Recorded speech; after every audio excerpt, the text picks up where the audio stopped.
학교 가야지, 과외 받아야지. 네, 안녕하세요. 여러분과 함께 가톨릭 컨텐츠들을 찾아서 랜선 여행을 떠날 관리소장 김유정 발레리아입니다. 반갑습니다.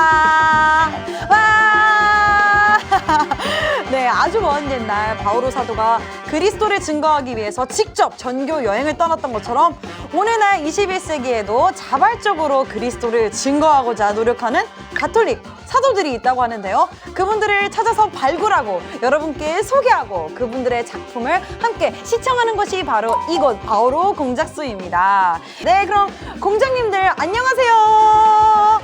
안녕하세요. 네, 와, 성경 과외해주는 신부님이 남겨주셨습니다. 네, 안녕하세요. 오늘 제가 직접 방송에 출연하지는 않지만 그래도 저의 이야기를 조금 들려주실 듯 해요. 저도 궁금하네요. 어떻게 소개해 주실지. 기대에 부응해야 될 텐데 갑자기 부담이 엄청 많이 생기네요. 막 무거워라 어깨. 괜찮아. 네, 여러분 저희가 게임을 한번 간단하게 해볼게요. 발레리와 함께하는 접자. 나는 성경 통독을 시도해 본 적이 있다. 나는 성경 단어만 떠올려도 진땀이 벌벌벌 난다. 나는 성경 통독을 실패해 본 적이 있다. 나는 민수기 레위기를 넘어간 적이 없다. 나는 정말 성경 통독 사람들이랑 같이 하고 싶다. 누가 도와줬으면 좋겠다. 여러분 모두 해당이 되셨나요? 저는 정말 어김없이 다 좁혀졌는데요. 걱정하지 마세요. 우리 바오로 공작소가 과외 선생님을 여러분께 소개해 드리려고 합니다. 웬만한 빨간 펜 구몬 저리 가라. 네, 그렇습니다. 이분의 이력을 말씀드릴게요. 네, 이분은요 신학생 시절에 아주 깊은 고민에 빠졌다고 합니다. 나는 앞으로 어떤 신부가 될 것인가 라고 고민을 하던 이 신학생은요, 나는 세상 어디에 가도 성경으로 사목하는 신부가 돼야겠다라는 다짐을 하는데요. 그렇게 신부가 된 이 신학생은요, 본당 신자들을 상대로 성경 통독을 시작했다가 팬데믹과 스마트폰, 크로스 이렇게 만나면서 비대면으로 성경 사목을 하는 신부가 되었다고 합니다. 네, 성경 과외해주는 신부 채널을 오늘 소개해 드릴 텐데요. 구약 성경 꼭 읽어야 하나요? 영상을 먼저 만나보시겠습니다. 영상 스타트! 혹시 천국 전화번호 아세요? 모르셨다면 기억해 두세요. 국번 없이 73-4627입니다. 자, 중요하니까 다시 한번 말씀드릴게요. 73-4627. 자, 그렇다고 진짜로 핸드폰 꺼내지는 마시고요. 사실 이 숫자는 가톨릭에서 사용하는 성경의 숫자입니다. 구약 46권, 신약 27권, 모두 73권. 성경의 전체 권수를 나타내는 숫자입니다. 가장 쉽게 또 가장 크게 성경을 구분하려면 이렇게 구약 성경과 신약 성경으로 나누어 볼 수 있습니다. 구약, 신약 할 때 이 약자는 계약이란 뜻인데요. 그만큼 성경은 계약에 관한 책이라고도 볼 수 있습니다. 하지만 성경에서 계약이라고 하니까 왠지 좀 생소하시죠? 왜냐하면 종이나 필기구가 있는 현대식의 계약을 떠올리기 쉽거든요. 하지만 고대 중동 지역의 계약은 좀 달랐습니다. 먼저 계약이란 뜻의 히브리어 브릿이란 단어는 족쇄나 사슬을 뜻하는 말인데 이게 그만큼 구속력을 가진 행위라는 겁니다. 특히 주종관계를 이루는 계약을 할 때는 훨씬 더 엄중한 형식을 취했는데요. 동물을 반으로 잘라서 그 사이를 쌍방이 지나가면서 이루어졌습니다. 만약 한쪽이 계약을 어기면 이렇게 될 줄 알라는 무시무시한 표시였죠. 그리고 보통은 공동 식사가 이어졌습니다. 고기가 목구멍으로 잘 넘어갔는지는 모르겠지만요. 그 당시 사람들에게는 이것이 익숙하고 자연스러운 문화였습니다. 구약 시대에는 하느님 역시 당시 시대 문화와 사고방식 안에서 계약을 맺으십니다. 구약은 하느님과 히브리 백성들이 맺은 계약을 의미합니다. 우리는 지금 그 계약의 이야기를 종이로 된 책으로 읽고 있어서 실감이 안 나지만 이집트 탈출 이후에 시나이 산에서 맺은 계약이 얼마나 장엄하고 엄중했을까요? 다른 사람도 아닌 신과 맺는 계약이었으니까요. 이 계약을 통해서 하느님은 이스라엘 민족들을 지켜주시고 이스라엘 민족들은 그분만을 따르는 백성이 됩니다. 자, 그런데 이 계약을 잇게 한 결정적인 사건. 구약 성경 전체에 걸쳐 가장 중요한 사건이 하나 있습니다. 바로 탈출기에 나오는 이집트 탈출 사건입니다. 이것을 원체험이라고 하는데요. 그것 때문에 가치관, 정체성, 관습, 문화, 법, 의식과 무의식 등등 삶의 모든 것이 뒤바뀌어서 결코 그 전으로 돌아갈 수 없는 그런 강력한 체험이라는 뜻입니다. 눈앞에는 홍해바다, 뒤에는 점점 다가오는 파라오의 군사들. 그 절체절명의 순간에 극적인 개입으로 자신들을 구원해 주신 야훼 하느님의 힘과 권능을 집단적으로 체험함으로써 히브리인들은 열광하며 하느님이 백성이 되라는 초대에 응하게 됩니다. 고대 중동 지역의 소수 유랑 민족에 불과하던 히브리 민족이 이집트에 정착한 이후로 이어져 오던 노예 생활의 마침표를 찍고 작지만 강인한 민족으로, 특별히 하느님의 선택을 받은 백성으로 다시 태어나게 된 결정적인 사건의 시작이 출애굽, 이집트 탈출입니다. 이 사건 이후의 모든 구약 성경 이야기는 이렇게 요약할 수 있습니다. 이 계약을 충실히 이행하느냐 마느냐, 거기에 따라 어떤 결과들이 일어났는지 성경은 적나라하게 보여줍니다. 시나이산 계약 이후에 이어지는 역사를 보면 불행하게도 이스라엘 민족들은 하느님과 맺은 계약에 충실하지 못합니다. 그토록 강렬했던 체험에도 불구하고 자신들의 정체성과 본분을 잊고 가나안 땅의 우상들을 숭배하며 끊임없이 하느님과의 약속을 위반합니다. 그럼에도 불구하고 하느님은 인내롭게 그들을 기다려주시지만 결국 한계점에 다다릅니다. 하느님은 당신의 아들 예수님을 통해서 파기되지 않는 새롭고 영원한 계약을 맺으시는데 그것이 바로 신약입니다. 예수님께서는 당신의 죽음을 예견하시고 잡히시기 전날 밤 12 제자들과의 마지막 만찬 자리에서 당시 이스라엘 백성들이 이집트 탈출을 기념하며 매년 치르던 파스카 예식, 즉 옛 계약을 새롭고 완전한 계약으로 완성시키셨습니다.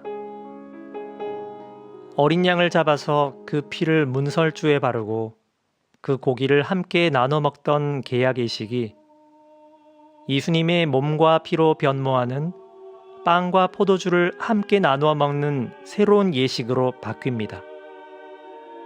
이집트 탈출 때 어린 양의 죽음으로 히브리인들이 탈출할 수 있었던 것이 이제는 새로운 하느님의 어린 양이신 예수님의 죽음으로 온 인류가 죽음에서 탈출할 수 있게 된 것입니다. 사실 이게 얼마나 경악스럽고 충격적인 사건이냐 하면 계약을 주최하는 당사자가 동물의 피가 아닌 자신의 피로 계약을 맺겠다는 겁니다. 그런데 그 당사자가 심지어 사람도 아닌 하느님인 거예요. 더 이상 동물을 반으로 갈라서 그 피를 뿌리는 제사가 아무런 소용이 없으니까 하느님이 내가 죽어 너를 살리겠다 라고 하신 것이 신약입니다. 제자들은 처음에는 하느님 나라를 세속의 왕국으로 이해했습니다. 그래서 그저 어떻게 하면 예수님 옆에서 한 자리를 차지해 볼까 하는 궁리만 했었는데요. 심지어 마지막 만찬 때 맺은 충격적인 새 계약에도 그게 무슨 뜻인지 그때는 잘 이해를 못했습니다. 하지만 예수님의 죽음과 부활이라는 전대미문의 사건을 목격하면서 그들의 삶은 완전히 바뀝니다. 결코 이전으로 돌아갈 수 없을 만큼요. 실제로 요한과 예수님을 배신한 유다를 제외한 모든 제자들이 예수님의 부활이 진실이라고 증언하며 그 증거로 자신들의 목숨을 내놓습니다. 이렇듯이 신약 성경에서 가장 중요한 사건, 원체험은 예수님의 죽음과 부활입니다. 예수님을 따르던 사람들은 그때까지의 인류 역사 전체가 바로 이 사건을 맞이하기 위한 준비였음을 깨닫게 됩니다. 다시 말해, 구약의 모든 것을 예수님의 탄생과 죽음과 부활에 비춰 재해석하기 시작했습니다. 구약의 이집트 탈출 사건과 옛 계약이 특정 민족의 상황이고 또 특정 시대에 있었던 일시적인 탈출이었다면 신약의 부활 사건과 새 계약은 과거와 현재 그리고 미래의 모든 인류에게 소급된다는 진실, 또 그것을 받아들이는 모든 이들에게 죽음으로부터의 영원한 탈출인 구원을 이루어준다는 진실을 깨닫게 됩니다. 자, 이렇게 구약과 신약은 각각 따로 노는 책이 아니라는 것을 알 수 있는데요. 구약 속의 신약은 감추어져 있고 신약 속에서 구약은 더 분명해집니다. 구약은 신약을 미리 예고하고 준비하는 역할을 하고 신약은 구약을 비춰주면서 숨어있던 진짜 의미를 드러내는 역할을 합니다. 구약과 신약을 관통하는 핵심 열쇠가 바로 예수 그리스도입니다. 예수님을 중심으로 구약과 신약이 유기적으로 연결되어 역동적으로 서로를 끊임없이 비춰줍니다. 이것이 바로 그리스도인들이 신약 성경뿐만 아니라 구약 성경도 알아야 하는 이유입니다. Wow, amazing, unbelievable, so great, so elegant, so sensible. 정말 너무 좋았습니다. 네. 아, 댓글창이 난리가 났어요, 지금. 우리 그룹가에 하시는 우리 학생 여러분들 댓글 한번 읽어볼게요. 네. 헬리나 K님이, 와, 저 화면을 직접 다 만드시다니 신부님 진짜 대단하십니다 라고 올려주셨고요. 안나님께서는 1타 강사 과외 신부님 덕분에 성경 공부가 너무 재밌어요 라고 해주셨습니다. 네, 이 영상을 보고 나니까요, 다가오는 성주간을 조금 더 잘 보낼 수 있는 그런 예감이 듭니다. 네, 건너가다 라는 의미의 파스카, 어린 양의 희생으로 우리가 약속의 땅으로 넘어갈 수 있었던 것처럼 우리 사랑하는 주 예수 그리스도님의 희생으로 우리가 다가오는 성주간을 잘 보내고 다 함께 기쁜 부활을 맞이할 수 있을 것 같은데요. 이게 다 과외해주는 신부님의 정말 명쾌한 강의 덕분에 제가 더 이해를 잘 할 수 있지 않았나 생각합니다. 근데 말이죠, 전 지금 너무 아쉬워요. 이게 신부님이 뭐 이렇게 딱 나와주셨으면은 컨텐츠 제작할 때 뭐 어려움이 있으신지 아니면 뭐 기억에 남는 에피소드가 있으신지 정말 많은 질문들을 했을 텐데 지금 정말 너무 아쉬워서 정말 발을 동동 구르고 있습니다. 신부님 어디 계세요? 신부님, 나도 어쩔 수 없는 평신도인가 봐. 신부님 반갑습니다. 어디 계세요? 신부님! 안녕하세요. 저는 성경에 관심이 있지만 시간이 없어서 고민하시는 분들, 신자 그리고 예비 신자 여러분들의 모두 환영하는 성경 과외해주는 신부입니다. 발레리아 자매님의 궁금증에 대답을 해드리자면, 저는 컨텐츠를 만들 때 가장 신경 쓰는 부분이 오류가 생기지 않도록 주의하는 부분이에요. 또 대다수의 신자들이 궁금해할 만한 내용을 위주로 이야기를 구성합니다. 아, 그렇군요. 언제 오신 거예요, 진짜? 그러면 오신 김에 질문을 더 많이 드리겠습니다. 신부님, 저는 사실 신부님이 누구신지 정말 너무너무 궁금하거든요. 신비주의를 고집하시는 이유가 있으신가요? 네. 가톨릭 신자라면 누구나 이 채널을 이용하고 활용할 수 있었으면 하는 바람이었어요. 온라인에서는 소속의 구분이 큰 의미가 없으니까요. 그래서 성경 과외해주는 신부라는 닉네임을 사용하기로 결정했습니다. 보다 친밀하고 개인적인 느낌을 주기 위해서 과외라는 말을 선택했어요. 아, 그렇구나. 네. 신부님의 말씀을 들으니까 다른 영상도 정말 너무너무 궁금한데요. 구약 성경을 읽을 때마다 저는 레위기, 민수기 이런 데서 꼭 막히더라고요. 저 정말 잘해내고 싶은데 저만 그런 거 아니죠? 그렇죠? 맞아요. 저도 그래요. 그렇구나. 우리 과외 같이 받는 그룹 과외 친구분들이 저와 같은 고민을 하고 있다기에 우리 과외 선생님께 민수기 입문 영상을 부탁드렸어요. 그럼 성경 과외해주는 신부와 함께하는 민수기 입문 영상 지금 바로 시작하시죠. 영상 스타트! 만약 창세기가 하느님 백성을 만드는 이야기라면, 그리고 탈출기 레위기가 그 백성들이 살아갈 법을 만들고 교육하는 이야기라면, 이어지는 민수기 신명기는 약속의 땅으로 들어가는 과정의 이야기입니다. 이 흐름이 바로 하느님께서 아브라함에게 제시하신 인류 구원 프로젝트의 기본 골격입니다. 구약의 7시대 구분 중에서는 아직 광야 시대 이야기인데요. 이번 영상에서는 레위기 다음 책인 민수기를 간략하게 살펴보겠습니다. 시간적으로는 이집트를 탈출한 지 이제 1년이 조금 넘은 시간이고요. 공간적으로는 율법 교육을 마치고 아직은 시나이산에 머물러 있는 상황입니다.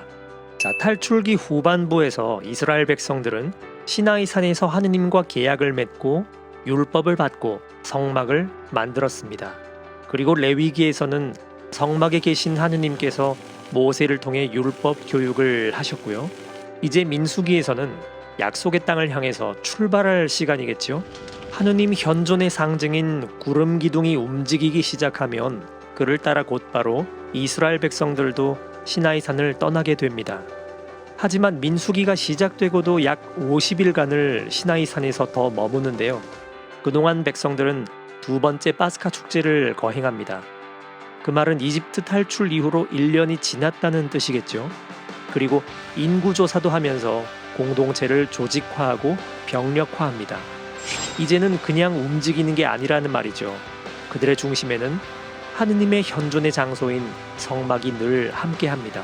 그 성막 속에는 십계명 돌판을 놓아둔 계약의 궤가 있고요.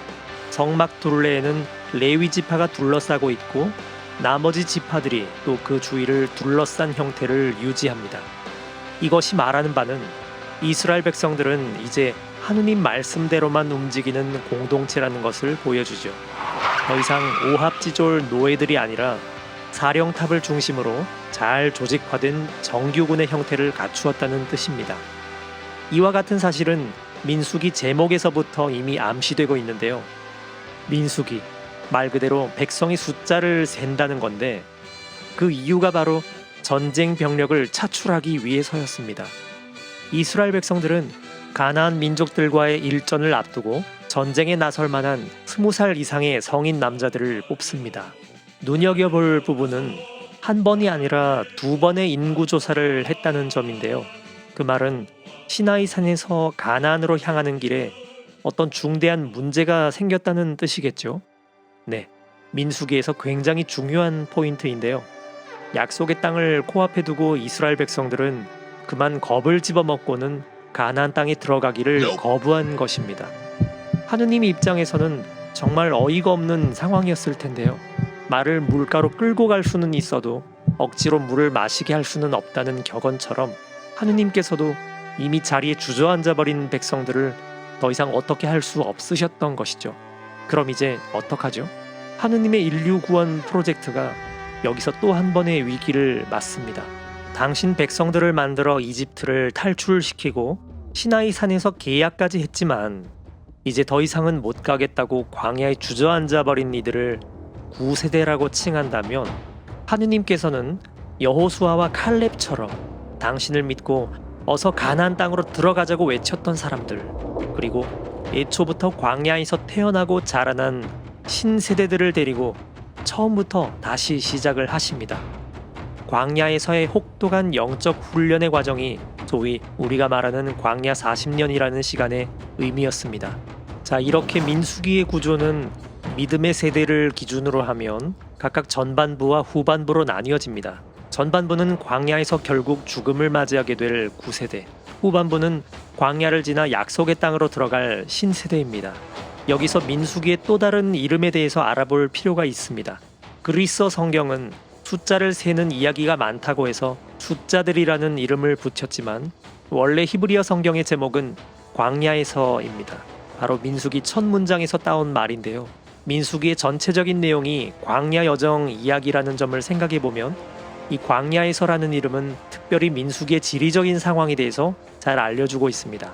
다시 말해서 민수기를 믿음에 따른 세대 구분이 아니라 장소를 기준으로 본다면 크게 세 부분으로 나눌 수 있습니다. 출발 지점인 시나이산, 중간 지점인 카데스 광야, 도착 지점인 모압 평야입니다. 백성들은 시나이산을 출발하고 중간 지역 카데스 광야에 도착합니다. 거기서 하느님께서는 가나안 땅을 정탐하라고 하시는데요. 정탐꾼들이 돌아와서 보고를 하는데 단 2명을 제외하고는 모두 부정적인 의견을 쏟아냅니다. 이때 이스라엘 백성들의 반응은 이랬습니다. 아니, 이 정도면 오아시스도 있고 나쁘지 않는데 왜 굳이 목숨 걸고 가나안까지 들어가야 할까? 자, 생각해 보세요. 지금 이게 어떤 상황이냐면 창세기 12장에 나오는 아브라함에게 하신 약속에서 나타났듯이 이스라엘의 존재 의미는 모든 민족들에게 이 축복을 전하기 위해서였습니다. 그것 때문에 여기까지 왔는데 막상 코앞에서 못하겠다고 나뒹구는 상황입니다. 결국 그들은 카데스 광야에서 모두 죽음을 맞이합니다. 대신 그들의 자녀들이 광야에서 태어나고 자라나지요. 그 시간이 광야 40년입니다. 거리가 멀어서 40년이 아니라는 거죠. 그래서 40년 광야 생활을 두고 단순하게 믿음이 부족해서 받은 징벌이었다고 말하기는 어렵습니다. 왜냐하면 약속의 땅에 들어가기를 거부한 것은 백성들이었고 광야에서 삶을 마치는 것은 그들 스스로가 원한 결과였으니까요. 시간이 흘러 우세대들이 세상을 떠나고 광야에서 믿음의 훈련을 받은 신세대들이 도착한 곳은 약속의 땅이 코앞에 바라보이는 요르단강 오른편 모압 벌판입니다. 모압 벌판은 모세오경의 마지막 책인 신명기의 배경 장소인데요. 민수기와 신명기를 이어주는 연결고리가 되는 장소입니다. 이상 민수기의 전체 내용을 살펴보면 다음과 같은 사실을 알 수 있습니다. 이집트를 탈출한 이스라엘 백성들은 아직 약속의 땅에 들어가지 못했다. 다시 말해 구원은 받았지만 아직 완성된 것은 아니다. 약속의 땅에 들어가기 위해서는 하느님을 믿고 철저한 순종의 삶을 살아야 한다. 다시 말해 아무리 구원받은 사람이라도 하느님께 순종하는 삶을 살지 못할 때 그 구원을 잃어버린다. 이스라엘 백성들의 40년 광야 생활은 아직 천국에 이르지 못한 채로 이 세상을 순례 중인 모든 세대 신앙인의 삶을 보여준다. 자, 이제 민수기의 내용이 대충 머릿속으로 그려지시나요? 그럼 모세오경의 4번째 책 민수기에 들어갑니다. 여러분 어떠셨나요? 신부님께서는 지금 소임지에서 사목을 하시면서 이 채널을 혼자서 기획, 대본, 영상, 편집, 음향, 녹음 이렇게 다 하신다고 하는데요. 2년 가까이 개인 시간, 휴식 시간도 없이 열심히 달려올 수 있었던 그 원동력이 뭐냐고 여쭤봤습니다. 그랬는데 구독자 여러분들의 응원 댓글이 정말 큰 힘이 됐다고 하는데요. 신부님, 그 중에서 기억에 남는 댓글이 있으신가요? 제 영상을 보고 냉담을 푸신 분들도 있고 성경 자체에 오해가 많이 풀렸다고 하시는 분, 본당 신자들과 함께 성경 공부를 하게 되었다는 분, 심지어 어느 개신교 목사님의 응원도 있었습니다. 제가 아는 어떤 신자분은요, 저에게 제가 만든 채널을 추천해 주시면서 너무 재미있다고 하시더라고요. 야, 정말 잘 만들었네요 라고 능글맞게 대답한 적도 있답니다. 아, 그렇구나. 신부님, 그러면 앞으로의 계획이 있으신가요? 네, 요즘 해외에 계신 교포 신자들께서 자녀들에게 채널을 추천하고 싶으시다고 영어 자막이 있었으면 좋겠다는 말씀을 많이 주세요. 저도 영어 자막이 있으면 해외 교포 신자분들뿐만 아니라 한국어에 관심이 있는 영미권 국가의 신자들에게도 좋겠다는 생각이 들어서 곧 한글 자막을 영어로 번역해 줄 수 있는 봉사자를 모집하려고 합니다. 많이 기대해 주세요. 네, 신부님, 앞으로도 신자분들을 위해서 더 많이 유익하고 더 재미있는 영상 정말 많이 부탁드리겠습니다. 여러분, 신부님께 파이팅을 실어주려면요. 말 안 해도 다 아시겠지만 그래도 한 번 더 말씀드릴게요. 구독과 좋아요, 알림 설정, 그리고 마구마구 본당 신자분들에게 퍼다 날라주시면 되겠습니다. 네, 이게 얼마나 나만 알기 아까운 유익한 컨텐츠인가요? 네, 본당 신자분들, 그리고 주변의 형제 자매님들, 아니면 가족분들과 함께 성경 통독, 이번에는 정말 해낼 수 있을 것만 같은 좋은 예감이 듭니다.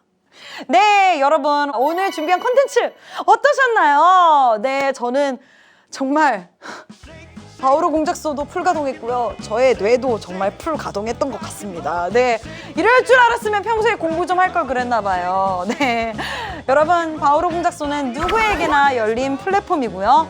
혹시 이 방송을 보고 계시는 가톨릭 크리에이터가 있으시다면, 아니면 내가 정말 애정하는 크리에이터가 소개됐으면 하는 분들은 망설이지 마시고 어디로?